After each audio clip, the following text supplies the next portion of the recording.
Hello, stoners, and welcome to another juicy episode of the Turning Stones podcast. Sam, how's it going, mate? Terry, very good. Yourself? Yeah, can't complain. Bit warm down my end. I see you're in the studio again, and of course I'm streaming here from home. So obviously we're all just trying to be COVID safe in a time like this. And where we are situated here in Adelaide, South Australia, it's 38 degrees Celsius today, and it's a bloody stinker of a day, and hence why I'm in a bit of a tank top. And Sam there just chilling in the studio with all the lights on and air conditioner probably pumping. So I'm scared to see what the electricity bill is going to be like at the end of the quarter. But nonetheless, as long as you're staying healthy and cool there, Sam. Yeah, we just got to invest in some solar panels maybe and get this bill down a bit. But yeah, it's pretty comfortable in the studio here. Hasn't changed much since last week, but. Yeah, lovely. Maybe we should hit up our mate Elon Musk. Get some Tesla panels and maybe even a battery and just completely get off the grid. Bit of storage, great. That would be excellent. Yeah. Right. Anyway, so today's episode, it's a juicy one. It's a conspiracy theory, and we haven't done a conspiracy for a little while. So all you stoners out there that have been asking for one, well, we're going to deliver you one today, and it's all to do with tap water. It's called the tap water conspiracy. Now, it's actually not really very mainstream, this particular conspiracy theory, but it's one we've sort of formulated. We've done a fair bit of research behind the scenes, and we're just going to go through basically what this conspiracy is all about, provide you, I guess, some facts and figures, and also just provide you our opinions on the matter. There's no right or wrong answers, and we don't even know what the answers really are. We've just looked through a few journal articles, and I guess still we haven't tested enough to fully find out the conclusion. So we'll dive deep into it, but let's just get started quickly. What is tap water, if you happen to ask that? I mean, that's a pretty easy question to answer, but just remember, stoners, that there is no stupid question. So every question does have an answer. Whether you have the answer or not is another story. At Turning Stones, we really, we endeavour to find those answers, and if we do have them, we'll share them. So what is tap water, Sam? I reckon maybe you just get it started. What is it, mate? Yes, no worries. Well, obviously it's water that comes out of a tap. I mean, Blind Freddy could probably tell you that one. Pretty basic. But obviously, it's leading into a conspiracy theory, of course, like you said, Terry. All tap water, comes directly, or it doesn't come directly from the source. It has to go through a series of, cleaning and filtration processes because, I mean, we'd love to have water straight from, straight rainwater comes straight through our taps. But unfortunately, it has to travel a fair bit and, get stored in reservoirs and whatnot.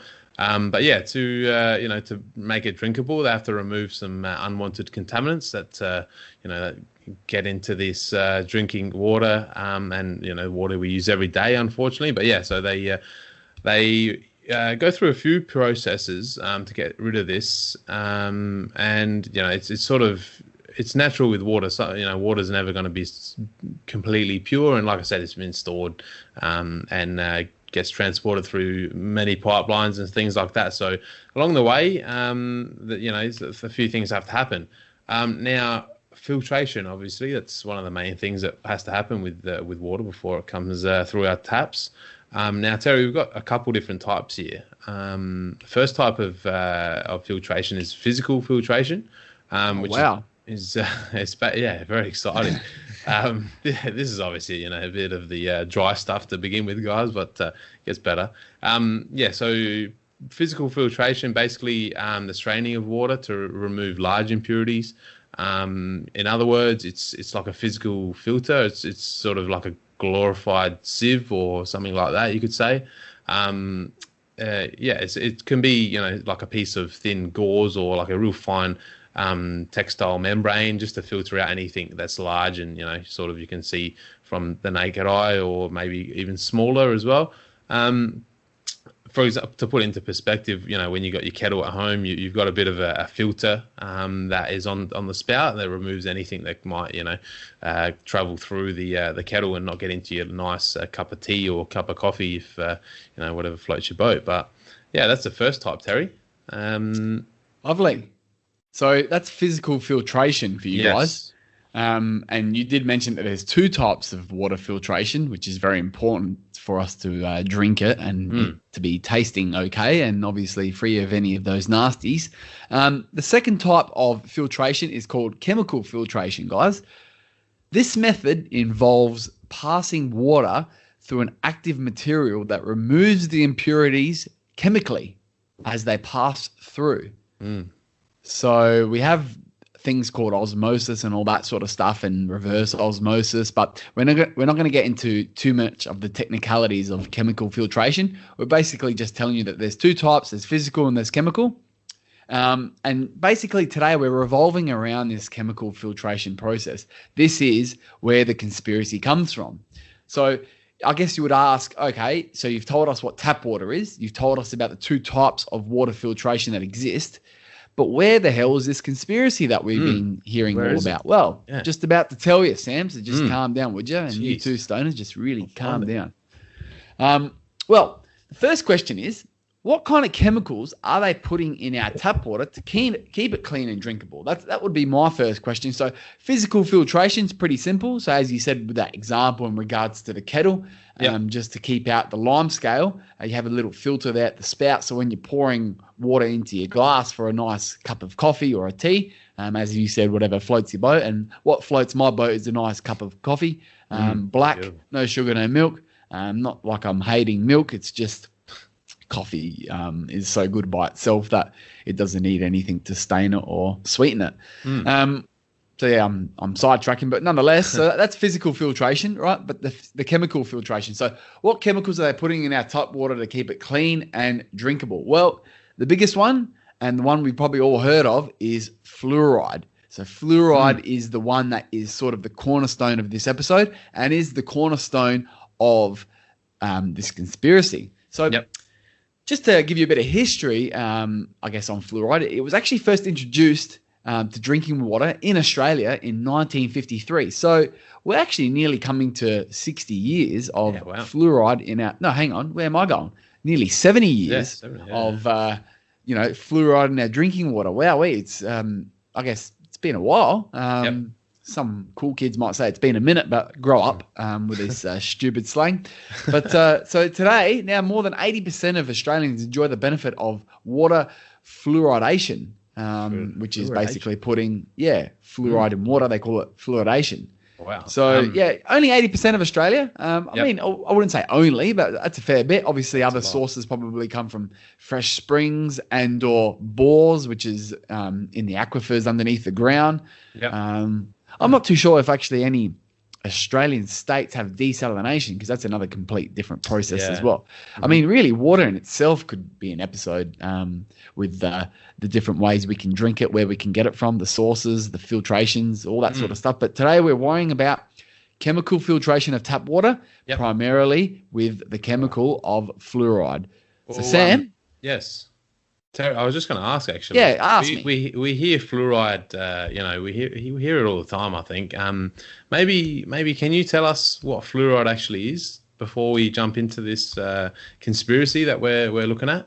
Yeah, good question, Sam. So what is fluoride? A lot of you stoners out there thinking, we're throwing this term out and about what is fluoride. Well, I'm just about to tell you. So I guess, not what it's used for, but what is it? So it's basically a mineral in your bones and teeth, and it's also naturally found in the following, which is water, soil, plants, rocks, and air. So fluoride is commonly used in dentistry to strengthen enamel, which is actually the outer layer of your teeth, which basically protects our teeth. So it's a bit of a shield, and I guess fluoride is one of those chemicals that gives the shield that extra boost to stay protected, and also helps prevent cavities. So it's good for your dental health, I suppose. What is fluoride used for? Well, you've got the obvious ones.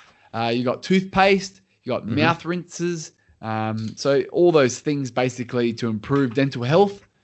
And I guess, if you tend to get a lot of cavities, or, your dentist might suggest using a prescription mouth rinse, it's probably got a good level of fluoride in there as well. Right. Also, just a little tidbit here, and this is what's going to add to the conspiracy a little bit later on, Sam. Fluoride is also used in medical imaging scans, such as PET scans. Mm-hmm. It's used as a cleaning agent. This is right. getting interesting. Jeez. It's used in making Teflon, steel, and aluminium products. Yeah, right. And the last one, which is really concerning for me, and this is probably why we've actually made the episode, well, not just on this point, but stemming from this point, is that fluoride's also used in pesticides. Oh, so just quickly thinking, yes, it's great for our oral health, dental hygiene, all this sort of stuff. But if you can use this as a cleaning agent, if you can use this to kill pests in a pesticide, what else is it? So if it's good for our teeth, what is it doing for the rest of our bodies? Yeah, it's true. Good point, Terry. And I mean, you catch my drift, bros? Yeah, definitely. It sounds like it's pretty versatile. Used for a few different purposes. Obviously, back in '53, when the government did start using it in Australia, they probably thought, I don't know, someone came up with this really good idea, and to save people maybe trips to the dentist and things like that, they'll throw a bit of that in the water. But yeah, maybe we should revisit it. And obviously we are today anyway, Terry, talking about, what fluoride is. And thanks for letting us know exactly what it is and what it's used for. Thanks for asking that question, Sam. And I'm just going to ask you, I'm actually going to put a statement out there.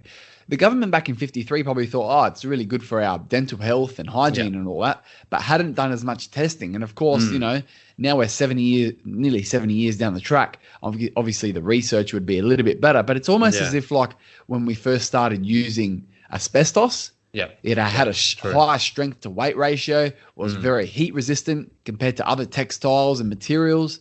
Little did they know at the time that it was actually detrimental to our health.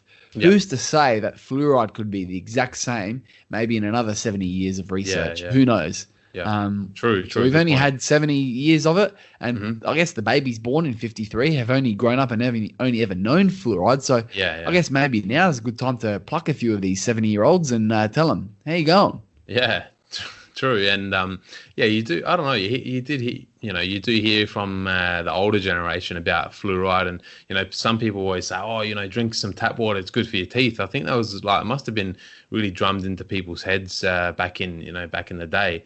The government obviously did this for a reason, and obviously wanted it to be a pretty popular thing. People they don't want to scare people with all the negatives. They probably told them all the good things about it and just withheld what it's used for, as well as for your teeth and things like that. So interesting. And is this another one of those government misinformation type of campaigns where they were telling us fluoride's good for our teeth, asbestos is a cheap and strong and sturdy resource. Also, don't eat fat; it's bad for you. But everyone's converting onto the carbs and sugars. And yet now, so much obesity and diabetes and all that sort of stuff. And yet now there's research that suggests, fat is good for you. It's an essential, macronutrient for the body. Yeah, true. Yeah. So a lot of misinformation may be pumped in, or was just our research and our science and I guess our health divisions not as educated as they are now. So who knows? But I got to be honest, Sam.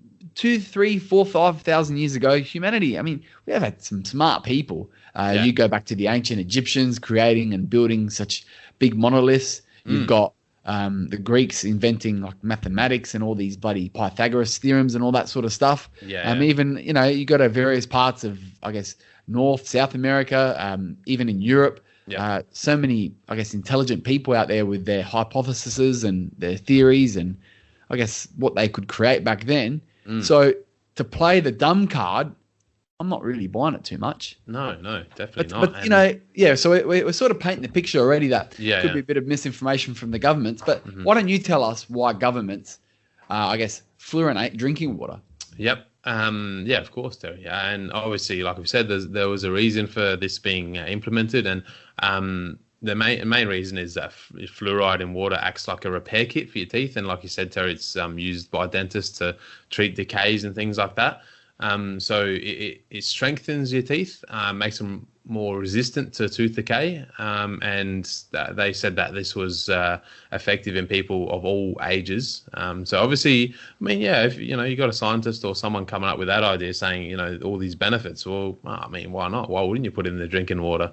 You hear these some conspiracy theories about, is they've put COVID vaccine or something, or COVID in our drinking water, or, you know what I mean? Like it's probably the easiest way to get something into the whole population, as because at one stage someone's going to have to consume some tap water one way or another. This fluoride actually strengthened your teeth, and resulted in fewer fillings, fewer extractions, fewer visits to the dentist, cheaper dental bills. The thing that I'm a bit confused is, like, why would the government be worrying about that anyway? Like, I don't know, it's just a weird one. Why would governments want to? Obviously, they want to promote healthy, teeth and things like that, but it's a bit drastic to put something in drinking water to do that. And what's weird, Sam, is that maybe back then part of the healthcare was dentistry, but now, simple healthcare doesn't provide or doesn't cover dental services. Exactly. So why do they even care? And also, wouldn't you get like all these dentists kicking up a fuss that the fact that all this fluoride's actually making people's teeth healthier, or is it the actual opposite where they're wearing away the enamel? So it's actually the opposite. Who knows? I mean, you can go down the dentist path where too much brushing actually could be bad for your teeth. You actually could be wearing away the enamel that actually protects your teeth. So, I mean, if you're a dentist out there, guys, we're actually streaming to you on YouTube, of course. We're on Spotify and all other podcasting platforms. So wherever you're listening to us, don't care. Hit us up on Twitter or Instagram. The handle is @TurnstonesPod. And if you're a dentist, let us know about fluoride. And also, is it, I guess, a positive thing for our teeth and our mouth and our gums, or is it just a big scam? Yeah, that's what I like to know. Oh, it'd be good for sure. But yeah, it's true, Terry. Why did they worry about just dental health and that kind of stuff? I mean, I don't know. Why can't they put some, I don't know, vitamins or something through the water as well while they're at it? And just boost everyone's immune system. It's just an odd choice, and the fact that they continue to do it today and still admit that they still do it. I don't know. It's just a weird one. It's you don't really think about it. You always hear about fluoride being in water and this and that. In South Australia, our tap water is, I don't think a lot of people drink tap water. You have it obviously filtered with a pure tap as we have here, or things like that. But yeah, the tap water, I don't think the quality in South Australia is great compared to other states. I think Victoria, you can drink it straight out of the tap. I'm not sure about other states, but South Australia in particular, we need to filter out some stuff in there. But, at the same time, they're adding stuff intentionally. So, what are we taking out? What aren't we taking out still? I don't know. Even those filters at home, those domestic filters, they're physical filters. That's a physical filtration process. So really, once they've put fluoride in there, unless you have another way of chemically filtering that water, you're going to have fluoride in your water. And that's right here, right now. I've got a nice bottle of fluoride, which I'm just going to have a little gulp in. Same. Oh, yeah. That's really good. You can taste the fluoride in that one. Delicious. Look at my teeth. They're just perfect. Gleaming. All right, let's continue. You can even hear the crunch. Oh, yeah. Let's continue with the conspiracy theory, because we're just getting into it. Now, obviously, we're just talking vaguely about this fluoride and hidden agendas and stuff, but there is something that we want to talk about, Terry, and that's something that was around sort of was created in June 2015. Tell us about that, Terry. Yeah, so in June 2015, there was a Cochrane collaboration, which is actually an independent or global independent network of researchers and healthcare professionals, found that while water fluoridation is effective at reducing tooth decay among children, the same could not be said in adults. So that's a very interesting finding there from the Cochrane collaboration. So I guess it's a matter of, yes, effective in children, but not so effective in adults. I wonder why. Is it maybe because kids are having a lot more sugary treats and the fluoride is sort of, I guess, aiding, the detriment of the teeth towards that? Who knows? Yeah, so that's an interesting point. A key point the government don't tell us, actually, is that fluoride itself may be dangerous at high levels. So, an interesting one here, Sam, is that excessive fluoride causes something called fluorosis. Now, I've never heard of this before doing the research for this particular episode. So fluorosis, which actually causes barely noticeable white spots of staining. Okay.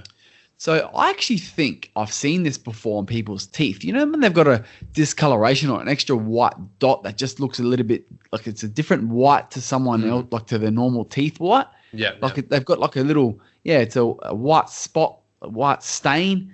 Maybe that could be from excessive fluoride consumption. Who knows whether the dentist actually spilt an extra drop of fluoride on a particular tooth, or who knows what happens, but it can cause staining. Yeah. Also with fluorosis, I guess excessive fluoride can also become concentrated in the bone, stimulating bone cell growth, altering the tissue's structure, and actually weakening the skeleton. So it seems as if fluorosis can become quite deadly because, I mean, once we've got weak bones and your bone density drops off, then you can start getting some, serious health issues like osteoporosis. You can even become that brittle where your bones break just at the bending of like a ruler. Yeah. So, it's something not to laugh about. And our bones are very, very important in creating our white blood cells, which comes from our bone marrow. So very, very important. I guess probably the most worrying research is preliminary research done in, the laboratory of animals, suggesting, so basically testing animals with fluoride, and this is probably the most worrisome research that's been done, that suggests that high levels of fluoride may be toxic to brain and nerve cells. So not only can it be bad for our teeth, or in terms of, the staining of our teeth and bones, and also, I guess, the tissue structure and weakening the skeleton, but it has suggested, this research, that in animals that can become toxic to brain and nerve cells, Sam. Wow. Yeah, right. So that's shocking. Interesting stuff here. I mean, human epidemiological studies have actually identified possible links to learning, memory, and cognitive defects through most of these studies. And I guess they've focused on populations with fluoride exposures higher than those typically provided in the US water supply. So US would be another highly regulated country, similar to Australia, where they're sort of always monitoring the levels of fluoride. But then in other countries where they're like, fluoride's good for your teeth, we'll just pour a big 20-kilo, session bag into the big water container and pump it out to the public without any regard to measuring or human safety and limits and potential excessive exposures. But for these epidemiological studies to show that there's potential learning, memory, and cognitive defects is actually a worrying concern. So technically speaking, Sam, the governments are putting in something in our water that is yes, good for our teeth, but a little bit too much of it, guess what? We start getting some potential brain and nerve defects and damage. What are your thoughts just on that quickly? Yeah, it's a big shock, to be honest. Before we did a bit of research on the topic, obviously for the pod, I had no idea that was possible. And you think, being sort of government funded and government run agenda, you think it would be pretty safe. But research sort of doesn't lie, and they've tested it on humans. So it's very worrying. And again, back to we said that this was started a long time ago, 70 years ago almost. So why hasn't there been research, some further research by the government to see if, is this really, necessary? Probably dental systems now and even products are a lot better than they were back then. So do we really need this excess fluoride to be added to the water? And you look back then as well, what else the government was allowing, smoking cigarettes now is still obviously, allowed. The government allows them to be sold, even though they know that still legal, isn't it? Still legal, yeah. They know the harmful effects of it, which is very bad, but they still allow it. Back then, they were almost promoting it. You know what I mean? Like that was fine. You could advertise it on TV. Everyone smoked. Even I think heard some weird stories from people back in the day. If people went to the doctor, had an issue, they say, "Oh, yeah, take up smoking. This will help you with with something, with stress or whatever." They'll tell you to have some cigarettes, and now we're looking at this fluoride from probably the same era where cigarettes were seen as a normal thing and there was no harmful effects of them, and we're still going with it and not even looking at it. But yeah, it's interesting, Terry. Same thing with the smoke, so Sam. Like, I mean, we're not just drinking pure water. We're drinking water with fluoride and probably other chemicals. I mean, and it's the same thing with smoke. We're not actually having and smoking pure tobacco. We're smoking nicotine and all these other chemicals. Even the paper to wrap around that cigarette, what's that made out of? Exactly. That filter, if you're having a cigarette, what's that actually filtering? Some of them actually made smaller filters now. So, I mean, what else are they putting in our tobacco? Is this just a whole big, massive conspiracy of population control just to kill us a bit quicker?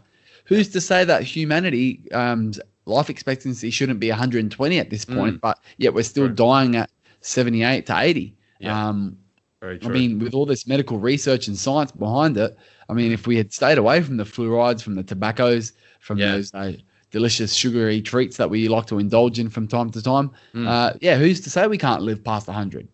But it's just something that would just knock us off a little bit quicker. Who knows? But I do agree with what you just said there at your last little spiel there at the top of it, that there's there needs to be a bit more research done to see if there's a for prolonged fluoride exposure, does that lead to adverse health effects? Exactly. Long term.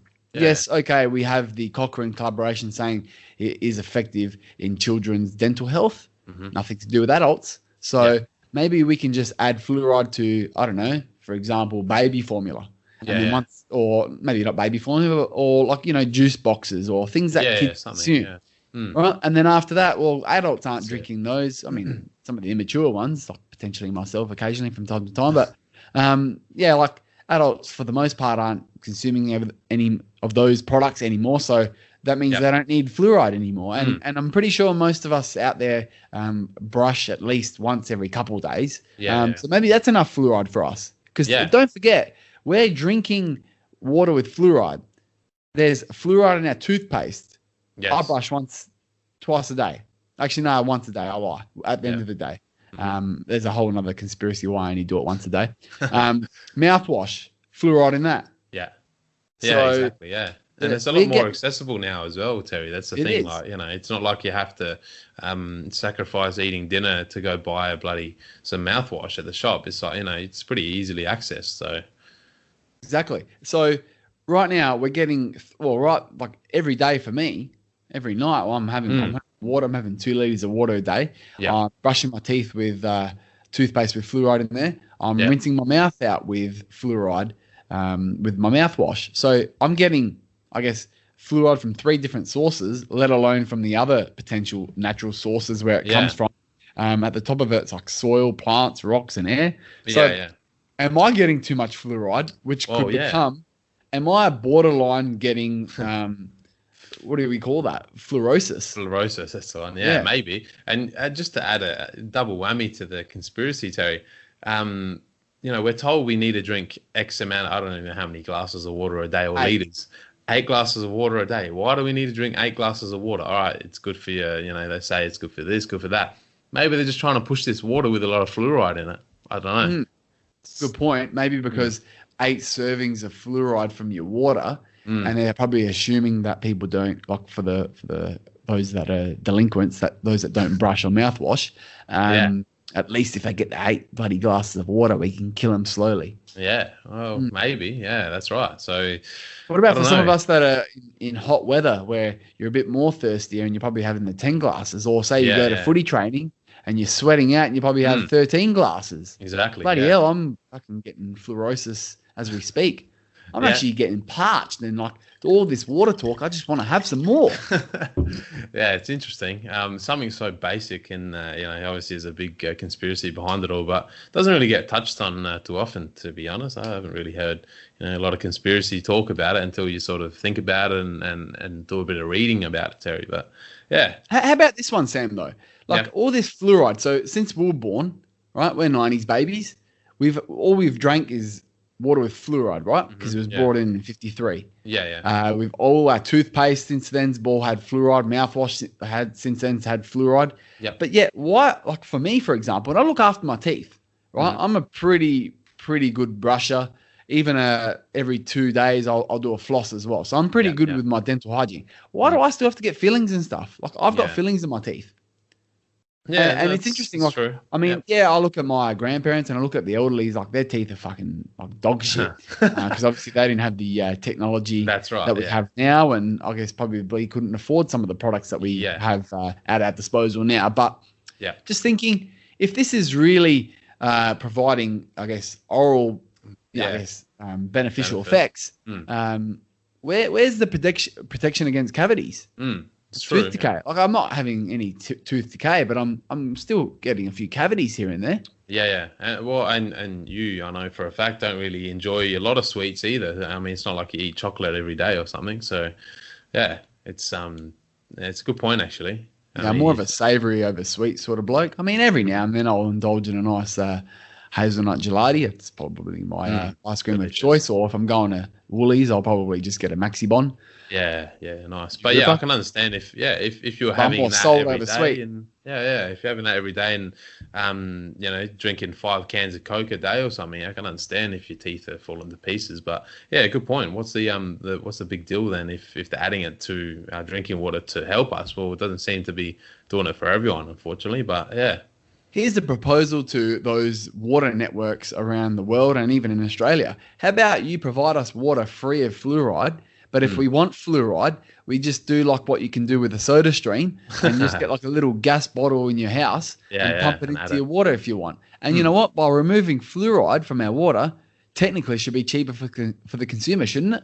Yeah, true. Yeah, it's true. Less work involved and So I'm all for it. If I'm saving an extra 1 cent a kiloliter, please remove the fluoride. And if I want more, well, I'll just eat my toothpaste and drink some of my mouthwash. True. That's a good point actually. Yeah, I wouldn't mind a bit of a discounted water bill, but also I'd be interested to know if the Mount Franklin bottled waters, if they have fluoride in them as well, Terry. I don't know the answer, but it'll probably be hard to maybe get the answer out of them. But yeah, whether they add it to their water or not, and all bottled water, maybe all bottled water has it as well. I'm not sure. Well, I'm just going to throw it out there. This particular brand of bottled water, who I'm not going to expose because they're not a sponsor on Turning Stones, but I mean, if they do want to jump on board, and I'm talking to you, The Rock, because I know you're a part owner in this particular business. So this particular water comes from Norway. It's artesian water, so it doesn't actually say here on the ingredients of any fluoride. It has sodium, magnesium, bicarbonate, sulfates, chloride, calcium, potassium.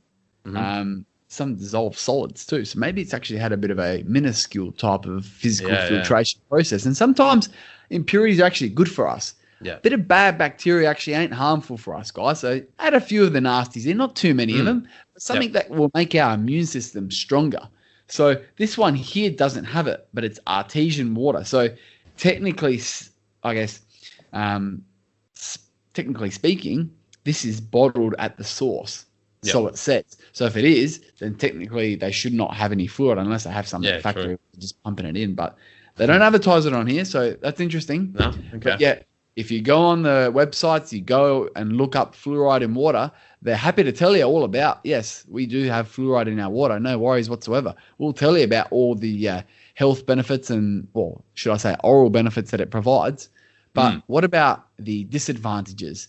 Do they know what the disadvantages are of fluoride, or have they yet to done any more research? And, it would be so negligent of them not to do any more research on something that they are providing to the entire population, exactly. and that we are consuming more than probably anything. I probably drink more water than I eat some of the foods. Yeah, Like, yeah. you know what I mean? Like the most thing that I put in my mouth is water. Yeah, yeah. No, that's a good point. And yeah, it's definitely something that needs to be looked into. But yeah, obviously, like we said, there definitely are benefits, dental for dental purposes. But yeah, I mean, hey, we pay a dentist to do a job, I guess, and they'd sometimes put that fluoride stuff on your teeth and say, yeah, this is for extra protection for your teeth. Well, maybe next time I'll tell the dentist, nah, look, I drink water, so I'll be fine this time. Just don't worry about that fluoride coating for my teeth. I'm all sorted, mate. But that'd be interesting, maybe, to have that conversation with a dentist as well, while you're getting your teeth clean, Terry. Yeah, absolutely, Sam. Couldn't have said it better myself. But it's interesting, fluoride. I mean, damned if you do, damned if you don't. Who knows the true answers of fluoride? Is it really good for your teeth? Or is it just maybe watching what you eat and your diet and maybe a bit of brushing and flossing? Because flossing makes sense. If you have a bit of food stuck in your teeth and then the saliva breaks that down as opposed to you getting it out yourself, well, the saliva is probably creating some acids to get that food out of there, and that acid's probably going to wear away at your teeth. That makes sense. Fluoride's another chemical that's probably not, well, it's definitely not made in our bodies. And so we're ingesting a foreign chemical to then help our teeth. Shouldn't our teeth have all the ingredients themselves to keep themselves protected? I think so. As long as we are doing the right thing by our teeth and, cleaning all the shit in there. But the last thing you want to do is swig around a bit of water in your mouth to clean out all the rubbish in there, but yet that water's got fluoride. Yep. Yeah, good point. I guess the stoners and and now everyone can just make up their own mind and decide whether they think it's harmful or not. I guess the facts are there. We've gone through them. I guess, but the bottom line really, there is research that provides a bit of backing to the story that it helps with dental care and protection. But on the flip side, there's some other research that says that it could be toxic to your brain. So is it really worth the risk? I don't know. And I guess it's a question for the government to answer, because at the end of the day, they're the ones that have control of the water. And, you and I, Terry, can't go there and say, "No, cut that off, mate. We're not putting no more fluoride in the water." So it's a bigger picture. And I mean, I guess it's something that the government should be looking at. I guess, they've probably got bigger fish to fry maybe at the moment. But to me, it's more important than a lot of things going on in the world at the moment. Well said, Sam, once again. And just quickly, when I was doing the research, I was looking at one of these World Health Organization websites. It wasn't the exact World Health Organization. It was another health authority, but it was a government website. Can't remember the country, but I had a graph of, I think, 20, 30 different countries. And their, I guess, when they originated, basically introducing fluoride to their population, that it was a positive decline in tooth decay. Per I guess capita in terms of the population. So since the 40s and the 50s and the 60s, when all these countries introduced fluoride to the drinking tap water, basically it was a decline in the amount of cases and tooth decay in that particular population or that country. So there is evidence to back up that it is better for our teeth and that sort of stuff. But guess what? Where's there the graph that shows maybe an increase in potential, bone cancers, low IQ scores, potential kidney diseases, or, what about some staining of teeth and potentially, some fragile bones? Yeah. Where are those studies? That's right. As that epidemiological study suggests that learning, memory, and cognitive defects. How about we put tests in place like that? Have we gotten dumber since the 40s? Interesting. I don't know. Yeah. Good point, Terry. And I guess it's like anything, excess amounts of, we've got painkillers. You take a Panadol, you take two, whatever. If you went and took, a whole packet of them at once, so chances are you're going to be pretty sick and maybe end up in the hospital and get your stomach pumped if you had a whole packet. So, it's like anything. You can overdose on things like that. I mean, fluoride, obviously, you have too much water, it can cause that. But I guess very low levels of it must be in the water. But then again, at the same time, to have an effect, like you said, to help with reduce cavities and stuff, there has to be a decent amount in there. You think? Absolutely, I couldn't agree more. And if you're not you when you're hungry, have a Snickers. Guys, I reckon that wraps it all up. Sam, let's wrap it up. Anything more to say? No, it's been eye-opening, that's for sure, and hopefully opens the eyes of the ears of the stoners, and have a look and do your own research too, and hit us up if you want on the socials. Definitely, and if you are a dentist, we'd love to hear from you, and maybe even have you on an episode for a bit of a teeth and tooth conspiracy. So I've got a few questions to ask you, and it may or may not be constructive criticism as well. So. And also, guys, please follow us on the socials. Twitter and Instagram is @TurnstonesPod. If you want to look for us on Spotify and YouTube, if you want to actually watch us in the flesh, because we're currently recording a video right now as we speak, it is on YouTube. I mean, all you have to do is just search Turning Stones Podcast. Same thing with Spotify. Same thing with Google Podcasts. Same thing with iHeartRadio. Same thing with Castbox. Same thing with... Where aren't we? Exactly. That's we're not in. Well, we're in your ears as well. We're in your eyes. We might even be, right behind you as you're listening to it right now. So it's true. Look over your shoulder. Yeah. Wow. But guys, give us a follow, subscribe, and even help out our sponsors, which is Damn Cheap Wholesalers and Danny Laura's Design. They've been with us since the get-go. Good quality products and services there. And if you want to know a little bit more about them, give us a DM or just look in our socials. We throw them up from time to time. And of course, can't forget about the Turning Stones mugs, Sam. Yes. How good are they? Oh, they're excellent. They just make everything taste a lot better. Quality, look great, and you just really stand out in the office when you're using one. You do, and it's basically a really good talking point by the water cooler.